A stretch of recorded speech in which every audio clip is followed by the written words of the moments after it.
There's a reason that deep truths were always done orally, because story, when it's memorized in the heart, lasts longer than stone.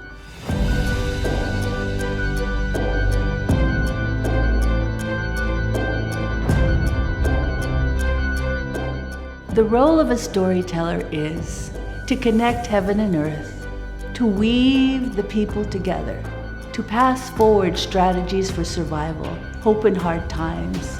So to me, the stage is a sacred place.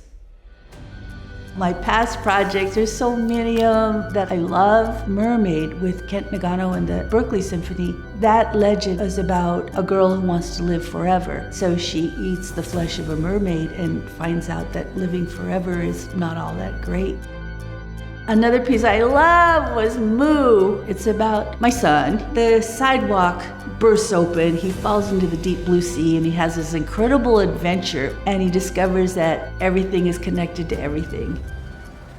I have lots of current projects. The big one is this tribute for my husband, Mark Izu. He passed away a couple months ago, and instead of doing a funeral, all of his friends wanted to do a performance. It's what Mark would want, which is that we create a reason to celebrate ourselves. Each person in the audience should understand when they leave that they're important. It shows you the power of one person's life.